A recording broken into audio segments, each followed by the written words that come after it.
Mackenzie Dern versus Ashley Yoder. Here's what we learned. I think we learned that Mackenzie Dern definitely is not someone that's going to be fast-tracked in the UFC 115-pound division. What I actually really think we learned is Mackenzie Dern should make a move up to 125 pounds. Because, honestly, solely due to the fact that I think that it would help her development. I don't think that 125 pounds is necessarily the division that she wants to be in when she's maybe fully developed or somewhat fully developed.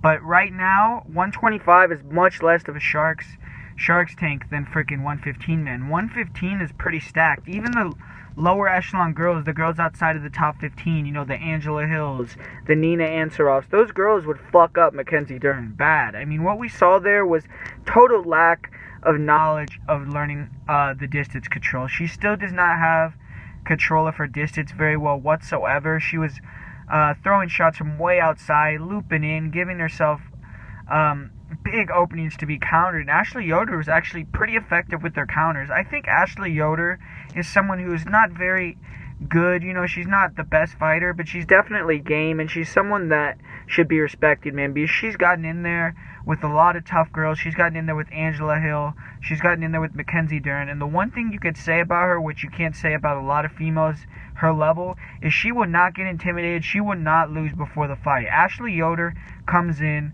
with her full skill set. She gives it her all. She gives it a tough fight. And she really had me fucking nervous, man. I was having a heart attack watching that because I had parlay with Mackenzie Dern that ended up cashing, so that was good. But she really almost won that fight, man. Mackenzie Dern, I thought, pulled it out. I thought it was a just decision. She was the one that almost finished in the third round. I thought the first round was a pretty clear 10-9 for Mackenzie Dern.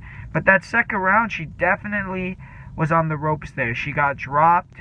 She had no idea how to close the distance. Her takedowns were not working whatsoever. That single leg against the cage was just a joke. Looked horrible.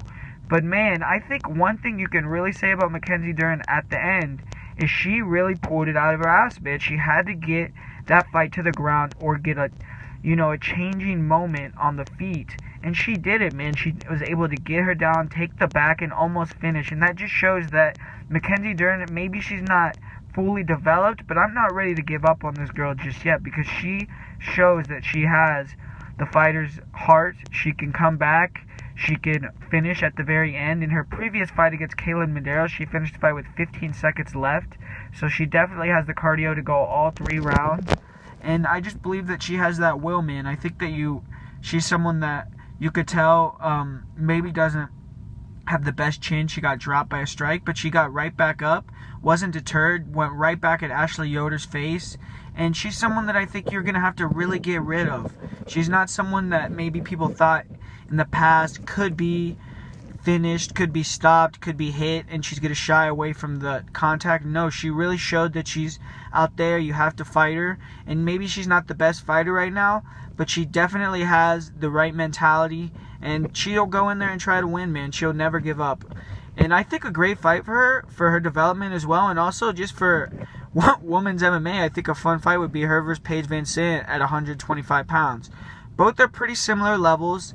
I think Paige may be a little bit better on the feet, but, you know, Mackenzie always has that X factor with her jiu-jitsu, and I just think it'll be a fun fight. I think both girls could gain a profile off that fight, maybe milk one of the last few fights you have out of Paige Van Sant for Mackenzie and let Paige put her over, but maybe Paige will win, and that'll be a marquee win for her without really being a hard opponent to get it off of. So I think that's a great matchup, logical matchup for both girls. I really do think that what we learned in this fight is that Mackenzie Dern, for her development, should move up to 125 pounds.